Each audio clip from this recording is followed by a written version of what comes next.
नमस्कार साथियों। पिछले क्लास में हमने देखा भक्ति महिमा के अंतर्गत संत दादू दयाल, इनका परिचय, उनकी प्रमुख कृतियाँ, काव्य प्रकार, काव्य परिचय। और आज हम देखने जा रहे हैं उसी में से अगला पद्य पाठ है बाल लीला। इसके रचयिता है संत सूरदास। जैसे कल मैंने बताया कि ये सगुण भक्ति शाखा में से कृष्ण भक्त कवि हैं। अब देखते हैं इनका परिचय। संत सूरदास जी का जन्म 1478 को दिल्ली के पास सिही नामक गांव में हुआ।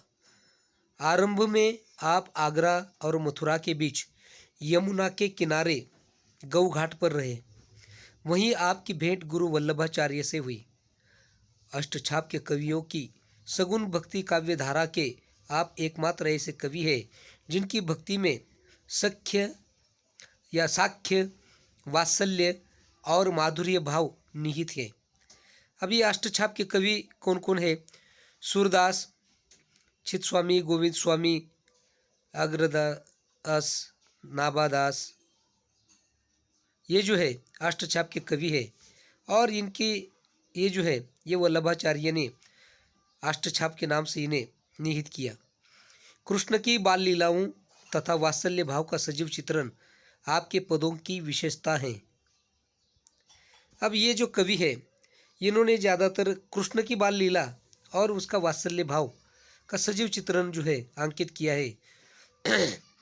अगर सूरदास जी को कहे तो ये अंधे थे, फिर भी उन्होंने श्री कृष्ण की बाल लीलाओं का वर्णन इतना सुंदर किया है कि कोई आंखों वाला भी एक बालक की केली क्रीड़ाएं, नटखटपन इतनी सूक्ष्मता से नहीं देख सकता।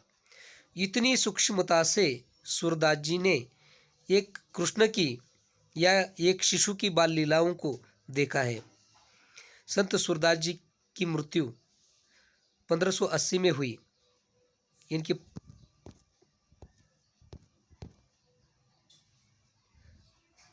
प्रमुख कृतियाँ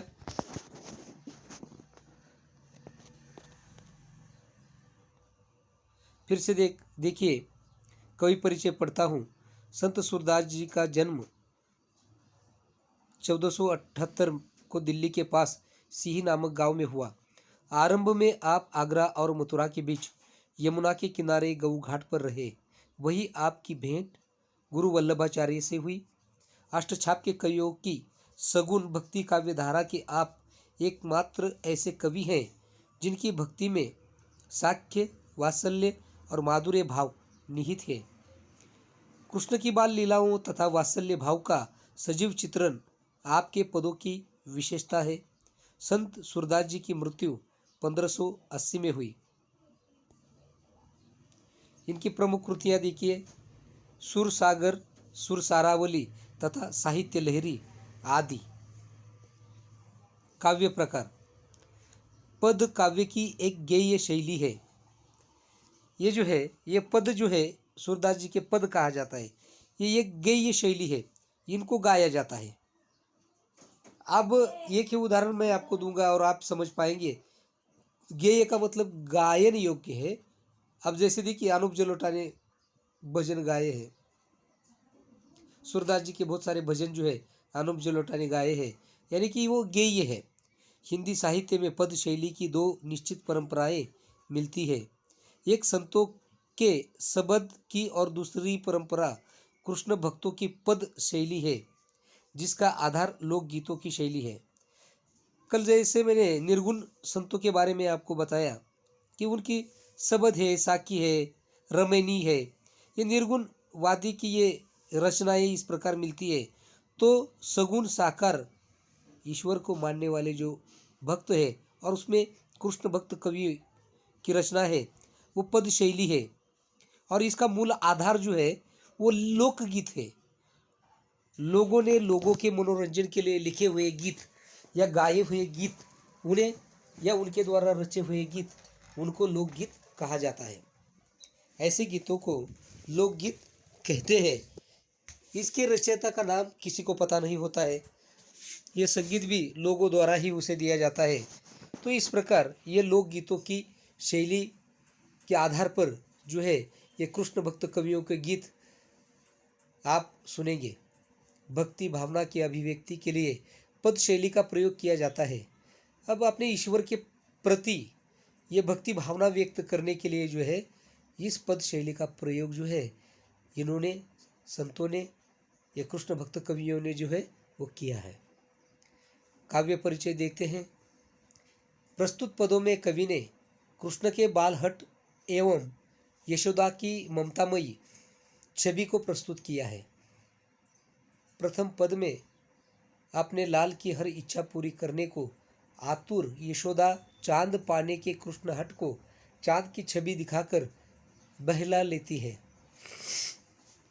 देखिए इस पदों में ये जो पद यहाँ पर चुनकर रखे गए हैं, यहाँ पर कवि ने श्री कृष्ण के बाल हट और यशोदा की ममतामयी छवि, वात्सल्यमयी छवि को प्रस्तुत किया है। पहले पदों में कृष्ण की जो है अपने लाल की हर इच्छा पूरी करने के लिए ये जो माँ यशोदा है वो तत्पर है। चांद पाने के कृष्ण के हट को वो किस प्रकार उसका हट पूरा करती है वो भी बताया है। चांद को देखने पर कृष्ण की मोहक मुस्कान देख माँ यशोदा बल्लीहारी हो जाती है। द्वितीय पद में माँ यशोदा कृष्ण को कलेवा यानी नाश्ता करने के लिए दुलार रही है। उनकी पसंद के विभिन्न स्वादिष्ट व्यंजन सामने रख वह मनुहार कर रही हैं। आइए पदों का अध्ययन करते हैं, इसको रस ग्रहण करते हैं। तो साथियों देखिए पहला जो पद है वो इस प्रकार का है। बार बार जशुमती सुत बोध थी आऊ चंद तो ही लाल बुलावे। बार बार जशुमती सुत बोधती आऊ चंद तो ही लाल बुलावे। मधुमेवा पकवान मिठाई आपुन खेये तो ही खिवावे। देखिए यहाँ पर सरलता से अर्थ अगर लिया जाए तो बार बार जशुमती यशोदा सुत पुत्र बोधती बुलाती है। क्या? आओ आओ चंद्र तुम्हें तो ही लाल बुलाए, हे चंद्रमा तुम्हें, ये जो है कि अपने पुत्र को प्यार करते हुए माँ चुप करा रही है। क्यों? क्योंकि वो चंद्रमा मांग रहा है, ऊपर दिखाई देता है।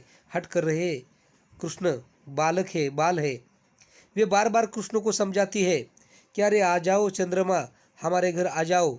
तुम्हें मेरा लाल, मेरा बालक, मेरा कृष्ण, मेरा लल्ला तुम्हें बुला रहा है। और क्या कर रहा है? मधु मेवा पकवान मिठाई। अरे क्या क्या पकवान खिलाएगा जरा देखो। मधु मेवा ढेर सारे पकवान, स्वयं भी आपू ही खेये, स्वयं ही खाएगा तो ही तुम्हें भी खवावे, तुम्हें भी खिलाएगा।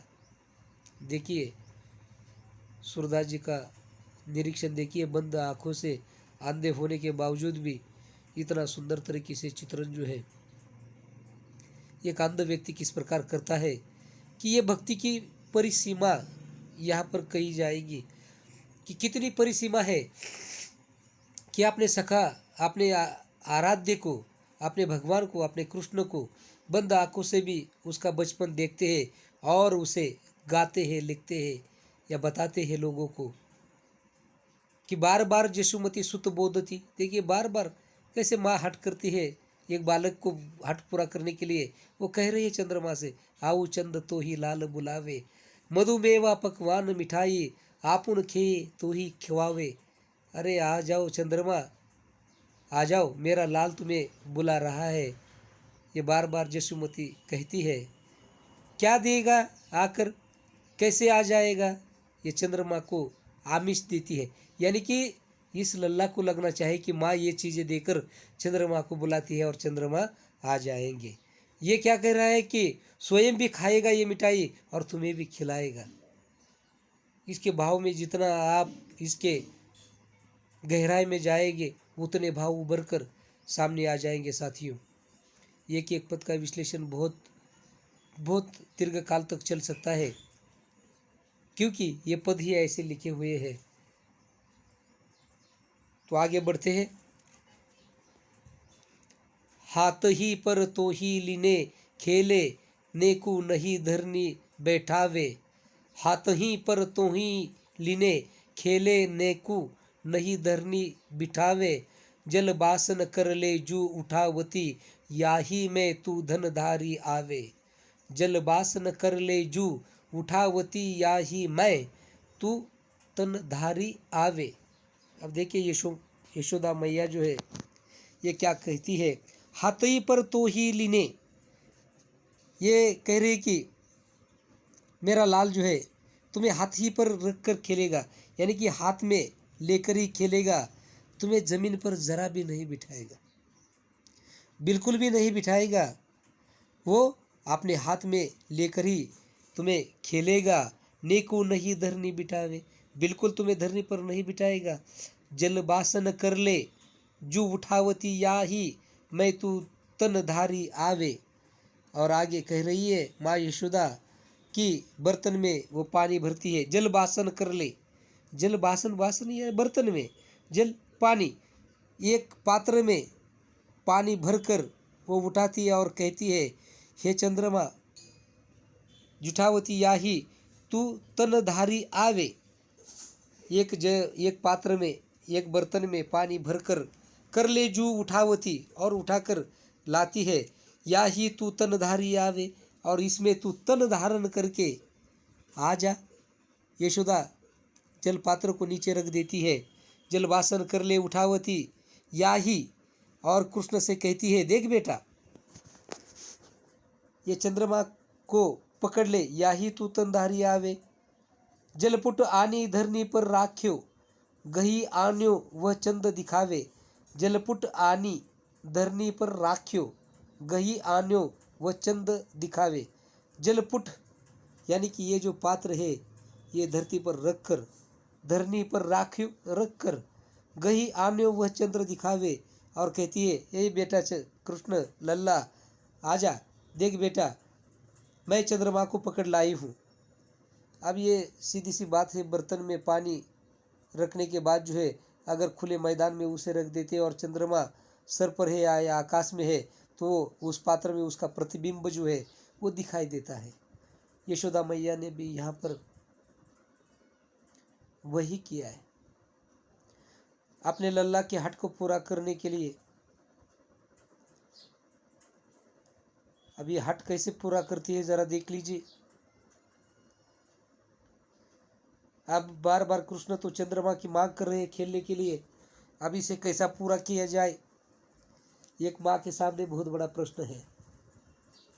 तो यशोदा थी, वो भी कुछ कम नहीं थी। ऐसे जग के पालनहार को, इस चराचर के पालनहार को उसका पालन पोषण वो कर रही थी, तो वो कैसी होगी वो माता, वो भी कुछ कम नहीं थी। अब इन कृष्ण ने जो हट किया है उसे पूरा करने के लिए वो इस प्रकार की शक्ल लड़ाती है, एक पात्र में पानी भरकर लाती है और रखती है। हे चंद्रमा तू तन धारण करके आ जा, मेरा लाल तुम्हें बुला रहा है, तुम्हें जरा भी धरनी पर नहीं रखेगा, हाथ में लेकर ही खेलेगा, इसलिए तू तन धारण करके आ जा। और वो पात्र जो है वो लाकर आंगन में रख देती है और कृष्ण से कहती है, आओ लल्ला देखो चंद्रमा को मैंने ला दिया है, अब देख लो तुम आकर। अब सीधी सी बात है कि पात्र में जब हम झांकेंगे तो ऊपर का चंद्रमा पात्र में उसका प्रतिबिंब जो है वो दिखाई देगा। यहाँ पर यशोदा मैया भी इसी प्रकार कृष्ण को बुला रही है। आन्यो वह चंद दिखावे, सूरदास प्रभु हंसी मुस्काने, बार बार दो कर नावे। और यहाँ पर देखिए सूरदास जी का कमाल है कि जैसे ये कहती कि मैं चंद्रमा को पकड़ कर लाई हूँ, सूरदास जी कहते हैं मेरे प्रभु श्री कृष्ण की ये जो जल पात्र में जब चंद्रमा को वो देखते हैं श्री कृष्ण तो मुस्कुराते हैं। प्रभु हंसी मुस्काने, सूरदास प्रभु हंसी मुस्काने, बार बार दो कर नावे। और इस प्रकार चंद्र को अपने सामने, अपने आंगन में, अपने करीब पाकर कृष्ण जो है मुस्कुराते हैं, हंसते हैं। और वो हंसी जो है एक बालक की, ऐसे देखकर सूरदास जो है प्रसन्न हो जाते हैं, अति आनंदित हो जाते हैं। और कृष्ण जो है उस बर्तन में जो चंद्रमा की प्रतिमा है उसे पकड़ने के लिए बार बार प्रयास करते हैं और दोनों हाथ पानी में डाल देते हैं, उस बर्तन में डाल देते हैं। लेकिन आपको तो पता है, जैसे हाथ पानी में डाल देते हैं, पानी हिल जाता है तो चंद्रमा की प्रतिमा भी हिल जाती है। तो ये जो खेल है कितना सुंदर है, इतना सुंदर चित्रण सूरदास जी ही कर सकते हैं। इतनी सूक्ष्म बाल लीलाओं का चित्रण जो है ये सूरदास जी ने श्री कृष्ण की बाल लीलाओं का चित्रण किया है। इनके जैसा चित्रण कृष्ण भक्त कवियों में और किसी ने नहीं किया।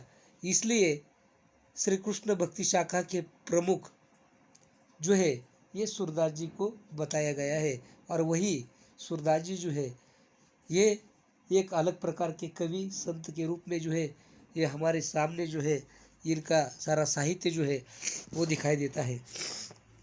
तो चलिए आगे बढ़ते हैं साथियों।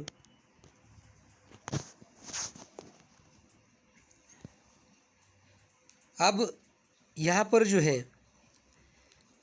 ये जो बालहट और माता के ममत्व का भावपूर्ण जो है वर्णन हमने देख लिया है। अब देखिए अगले पदों में जो है, ऊटिए श्याम कलियू कलेऊ कीजे, मन मोहन मुख निखर निरखत जी जे। उठिए श्याम कलियू कीजे, मन मोहन मुख निरखत जी जिए। खारिक दाख खोपरा खीरा, केरा आम उक रस सीरा। फिर से पढ़ता हूँ। उठिए श्याम कलेऊ कीजे, मन मोहन मुख निरखत जी जे। खारिक दाख खोपरा खीरा, केरा आम उक रस सीरा। अब यहाँ पर जो है ये जो है कि यशोदा मैया जो है ये अपने लाल से मनमोहन से कृष्ण से कहती है, उठो उठो मेरे लाल कलेवा, उठिए श्याम कलेऊ कीजिए। कलेवा यानी नाश्ता, नाश्ता कीजिए कीजिए। मनमोहन श्याम मुख निखरित जीजिए। और आगे सूरदास जी लिखते हैं, माँ यशोदा अपने हृदय की बात कहती है कि उठो कन्हैया, उठो कान्हा, उठो लल्ला। अपने मनोभावों को व्यक्त करती हुई कहती है, मैं मनमोहन को देखकर ही जीती हूँ। मनमोहन मुख निरखत जीजे। यशोदा मैया कहती है, मैं तुम्हारा मुख, मनमोहन का मुख देखकर ही, निरखत देखकर, मुख निरखत जीजे। मनमोहन, मैं तो तुम्हारा मुख निरख कर ही जीवन जीती हूँ। इस प्रकार का भाव जो है ये यशोदा मैया के मन के भावों को भी यहाँ पर सूरदास जी ने उतारा है। इतनी सुंदर कल्पना है। आप देख सकते हैं कि उठिए श्याम, उठिए एक बालक को कहती है, उठिए कितने आदर के साथ। श्याम, कृष्ण के तो अलग अलग नाम है कि उठिए श्याम कलेऊ कीजिए, नाश्ता कीजिए, उठिए बड़े आदर के साथ। ये जग के पालनहार है, तब कहती है उठिए। और मैं तो तुम्हारा ही मुख देख कर निरख कर जीती हूँ, जीवन यापन करती हूँ। और मेरे जीवन में क्या है कि मैं तुम्हारा पालन पोषण कर रही हूँ। ये सौभाग्य मुझे मिल गया है, मैं धन्य हूँ। आगे जो है अपने लल्ला को ये यशोदा मैया उठाती है और क्या कहती है, कलेऊ कीजिए। और कलेऊ में यानी कि नाश्ते में क्या क्या है, खारिक है, दाख है, खोपरा है, खीर है, केरा है, आम ऊख रस, आम के रस, आम रस है और ऊख का रस, सीरा भी है। ऊख यानी उस गन्ने का रस भी है और सीरा भी है। इतने सारे पदार्थ जो है वो रखे हुए हैं। इसलिए श्याम उठिए कलेऊ कीजिए। इस प्रकार यशोदा मैया जो है अपने हृदय की बात कहती है अपने मनोभावों को व्यक्त करती हुई ये कहती है कि मैं मनमोहन को देखकर ही जीती हूँ, अर्थात कृष्ण के बिना मेरा जीवन अधूरा है। मेरे जीवन का लक्ष्य ही कृष्ण है। हे लाल, अब देखो आगे, श्रीफल मधुर चिरोंजी आनी सपरी चिवरा अरुणी खुबानी। श्रीफल मधुर चिरोंजी आनी सपरी चिवरा अरुण खुबानी, घेवर फेनी और सुहारी, खोवा सहित खाऊ बलिहारी। अब देखिए यहाँ पर यशोदा मैया जो है वह कहती है कि देखो हे मेरे लाल, मैं तुम्हारे लिए तुम्हारे ही पसंद के सारे व्यंजन लाई हूँ। इसमें अलग अलग प्रकार की मिठाइयों के नाम जो है यहाँ पर गिनाए हैं। क्या है? श्रीफल है, मधुर चिरौंजी, करंजी दीपावली के त्यौहार में हर घर घर में बनाई जाती है। वो कहती है कि ये सारे जो है, ये चिरौंजी है, आनी है, सपरी है, चिवड़ा है, आरून खुबानी, ये अलग अलग अलग प्रकार के जो है तुम्हें जो पसंद है, गुजिया लड्डू पूरी, ये सारे जो है ये चिरंजी अलग अलग प्रकार के पकवान जो है ये बनाए हैं। इसलिए आओ खोवा सहित खाऊ बलिहारी। ये सारे के सारे अलग अलग प्रकार की मधुर मिठाइयाँ तुम्हारे कलवे के लिए, नाश्ते के लिए मैं लेकर आई हूँ, जो तुम्हें बहुत पसंद है। उठिए श्याम। इसलिए यशोदा कह रही है कि उठिए श्याम, और ये सारी चीज़ें जो है तुम्हारी ही पसंद की मैं यहाँ पर लेकर आई हूँ, नाश्ता कर लीजिए। और सदा अपने आप को, कृष्ण को प्रसन्न रखना चाहती है। अब देखिए, रची पिराक लड्डू दही आनो तुमको बहावत पूरी संधानो।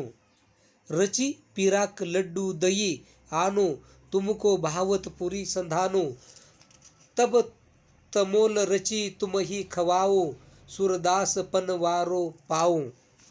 क्या बात है कि देखिए माँ इस तरह अपने संतान से स्नेह करती है। और यहाँ पर सूरदास जी ने भी लिखा है, कवि या सूरदास का ये भाव जो है, एक माँ के रूप से, या एक माँ अपने संतान के प्रति कितना स्नेह करती है, उसके जीवन का उद्देश्य ही अपनी संतान को सदा प्रसन्न रखना होता है। एक माँ जो है, एक सच्ची माँ जो है, वो हमेशा चाहती है कि अपनी संतान खुश रहे, सुखी रहे। और यहाँ पर भी सूरदास जी ने माँ यशोदा मैया के हृदय के भाव को यहाँ कर पकड़कर उसका चित्रण किया है। और क्या चाहिए एक माँ को? सदा अपने पुत्र को या अपने बच्चों को प्रसन्न रखना चाहती है। रची पिराक लड्डू दही आनो, क्या क्या लाई है? पिराक है, लड्डू है, दही है, अलग अलग प्रकार के व्यंजन है, तुमको बहावत पूरी संधानो। और कहती कि हे श्याम, तुमको सबसे ज़्यादा क्या भावत है, क्या अच्छा लगता है? पूरी संधानो, कि तुम्हें ये जो सारे व्यंजन है, सबसे ज़्यादा पूरी जो है, ये मीठी पूरी, ये जो संधानो है, ये सबसे प्रिय है। सूरदास जो है यहाँ पर देखिए, तब तोमल रची तुम ही खवाओ, सब तुम्हारे लिए ही रखा है, रची तुम ही खवाओ। अरे सब लाकर तुम्हारे यहाँ पर सामने रख दिया है, तुम खा लो, इसका भोग कर लो, तुम ही खवाओ। और आगे सूरदास जी कहते हैं, सूरदास पनवारो पाओ। यहाँ पर तो एक ऊंचाई पर इसे ले गए हैं कि ये सारे व्यंजन बनाए हैं और पनवारो खाओ, और अंत में मैं तुम्हें पान भी खिलाती हूँ। यानी कि ये पान खिलाने की बात जो है, तो देखिए किसी विशेष अवसर पर, किसी त्यौहार पर, किसी कार्यक्रम पर, अपने घर में विशेष कोई आयोजन होता है, तब मेहमानों को पान भोजन के उपरांत खिलाया जाता है।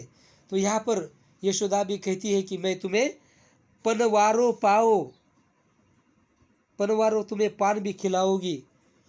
पान खिलाने की बात ये कि भारतीय परंपरा में क्या है कि किसी व्यक्ति विशेष को या अपने घर में विशेष मेहमान आ जाते हैं, तब हम उसे भोजन के उपरांत जो है ये पान खिलाते हैं।